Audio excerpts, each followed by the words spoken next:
اس کا ایک نام شہر المواسات بھی ہے۔ یہ ہمدردی کا مہینہ ہے۔ ہمدردی تب ہو سکتی ہے جب درد پہچانا جائے۔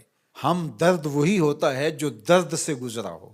تو جس شخص نے کبھی تکلیف دیکھی نہیں، بھوک دیکھی نہیں، پیاس دیکھی نہیں، تو اس کو پیاس اور بھوک کی کلفت کا اور اس کی اذیت کا، اس کی تلخی کا اور اس سے پیدا ہونے والی بے چینی کا، اضطراب کا کیسے اندازہ ہو سکتا ہے۔ تو ہمارا رب آسودہ حال لوگوں کو بھی اور تمام لوگوں کو بھی اس مشق سے عملاً گزار کے بتاتا ہے کہ بھوک کیا ہوتی ہے، بھوک میں بلکتے بچوں کی حالت کیا ہوتی ہے، پیاس سے تڑپتے ہوئے جاں بلب لوگوں کی صورت کیا ہوتی ہے۔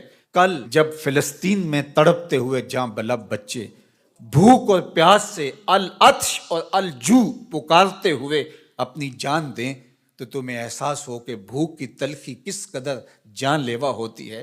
آج روزے کی اس حالت کے اندر، غزہ کے اندر ان تڑپتے ہوئے بچوں کا درد سمجھنے کی کوشش کریں۔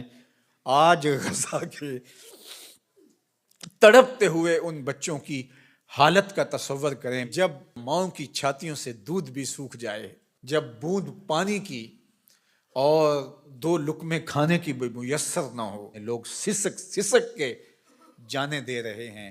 یہ بچے کل قیامت کے دن ساقی حوض کوثر کے سامنے جب ان حکمرانوں کا گریبان پکڑیں گے تو یہ کیا جواب جرم دیں گے اس دن رسول اللہ کے سامنے؟ یہ کیسے اللہ کا سامنا کریں گے؟ یہ بچے ان کو ان کے گریبان سے پکڑ کے جب حشر کے میدان میں گھسیٹیں گے تو یہ قوت نافذہ رکھنے والے، اثر و رسوخ رکھنے والے، یہ بڑی بڑی فوجیں رکھنے والے قیامت کے دن اللہ اور اس کے رسول کے سامنے کیا جواب دیں گے؟ تو یہ مہینہ شہر مواسات ہے۔ اللہ اکبر۔ اور میرے اور آپ کے آقا و مولا تو شہر مواسات کا نور بانٹنے آئے ہیں۔ خود حضور کے مبارک بطن اقدس کے اوپر پتھر بندھے ہوئے تھے اور لوگوں کی ضرورتوں کا کس طرح خیال رکھتے۔ سیدہ زہرا پاک سلام اللہ علیہا چکی پیستے پیستے ہاتھ میں چھالے پڑ جاتے ہیں اور حضور علیہ السلام کی خدمت میں کچھ غلام اور کچھ لونڈیاں کسی غزوے سے کثیر تعداد میں آئی تھیں، تو اس غرض سے حاضر ہوتی ہیں کہ ایک غلام یا ایک لونڈی عطا کر دی جائے، کام کاج میں ہماری معاونت ہو جائے۔ شہزادی کھڑی ہے حضور کے در پہ اور داماد کھڑے ہیں اور ہاتھوں میں پڑے ہوئے چھالے حضور اپنی آنکھوں سے دیکھ رہے ہیں، لیکن آقا کریم فرماتے ہیں واللہ لا آتیکما، اللہ کی قسم میں تمہیں نہیں دوں گا، اللہ کی قسم میں تمہیں نہیں دوں گا، اللہ کی قسم میں تمہیں نہیں دوں گا۔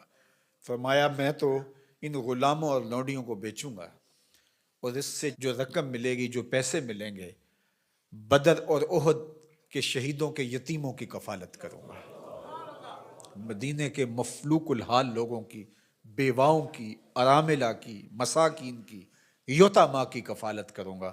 اب مجھے یہ بتاؤ کہ مدینہ المنورہ میں بدر اور احد کے شہیدوں کے یتیم بچوں کا، مفلوق حال لوگوں کا، اراملہ، مساکین، یتامہ اور مدینہ کے غربا کا حضور کو اتنا خیال ہے کہ اپنی بیٹی کے ہاتھ پہ چھالے ہیں اور حضور اپنی آنکھوں سے ملاحظہ بھی فرما رہے ہیں، لیکن کہا کہ میری شہزادی تکلیفیں سہ لے گی لیکن ان کی ضرورت مقدم ہے۔ آج غزہ کے یتیموں کے لیے گنبد خضرا میں حضور کا دل کس طرح تڑپ رہا ہوگا۔ تو سیدہ زہرا سلام اللہ علیہا کا تصور آتے ہی امت کے لیے جو ان کا درد ہے، اللہ اکبر، وہ ساتھ ہی یاد آتا ہے۔ وہ شہزادی کونین جن کا تصور آتے ہی تقدس اترنے لگتا ہے۔ آج مخدرات اسلام سیدہ زہرا سلام اللہ علیہا کی بتائی ہوئی تعریف کے مطابق اپنے پردے کی حفاظت کریں، اور یہ امت غالب تبھی ہوگی جب یہ پردے میں سمٹ جائے گی، چاہے سجدے ہیں، چاہے رکوع ہیں، قیام ہیں، اونچے اونچے مینار ہیں مسجدوں کے، بڑے عالی شان گنبد ہیں، بڑی بڑی درس گاہیں ہیں، لیکن حیا کا جوہر لٹ گیا تو سمجھ لو کہ امت اپنا وجود کھو بیٹھی ہے۔ میں آپ سب کو کہتا ہوں کہ یہ جمعے، یہ نمازیں، یہ روزے، یہ رسمی طور پہ نہیں ہیں، ہمیں اب عملی طور پہ ایک اسلامی معاشرت کو تشکیل دینا ہوگا، ہمیں رویتاً اپنے آپ کو تبدیل کرنا ہوگا۔ میری آواز میری مائیں، میری بہنیں، میری بیٹیاں سن رہی ہیں، آپ کے نازک کندھوں کے اوپر یہ ذمہ داری ہے کہ آپ نے قوم سازی کا عمل کرنا ہے۔ آپ کی آغوش میں پلنے والی نسل ہی ایک صالح اور پاکیزہ نسل ہوگی۔ تو نہ دانی کہ سوزے کراتے تو دیگر گوں کر تقدیر عمرہ۔ اقبال نے کہا میری بہن تو نہیں جانتی کہ جب تو قرآن سوز و گداز کے ساتھ پڑھتی ہے تو تیرے بھائی عمر کی تقدیر بدلتی ہے۔ اور پھر کہا بطول باش و پنہا شو ازی اثر کہ در آغوش شبیر بگیری۔ اور اگر تو ماں بن کے قرآن پڑھتی ہے تو بیٹا نیزے کی نوک پہ قرآن سناتا ہے۔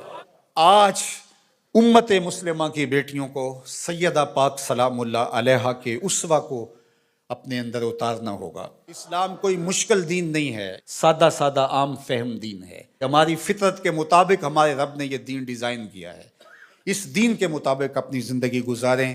میری مائیں بہنیں پردے میں سمٹ جائیں، اپنی اولاد کو قرآن کی لوریاں دیں۔ کوئی دن نہ ہو، کوئی رات نہ ہو کہ ہمارے گھر قرآن نہ کھلے۔ قرآن کی تلاوت سے ہمارے گھروں کا ماحول معطر رہے، ہماری آنکھوں میں پاکیزگی آ جائے، عفت اور پاک دامنی ہمارا شعار ہو۔ وہ غلیظ نگاہیں، وہ گندی اور مکروہ نگاہیں جو غیر محارم کو دیکھتی ہیں، قیامت کے دن آتش دوزخ میں جلائی جائیں گی، ان کے اندر آگ جہنم کی بھر دی جائے گی۔ وہ تقدس مآب آنکھیں جو حیا کا جوہر رکھتی ہیں، انہیں عبادات کی لذت نصیب ہوتی ہے۔ تو اس لیے ہمیں شرم و حیا کا جوہر پیدا کرنا ہے۔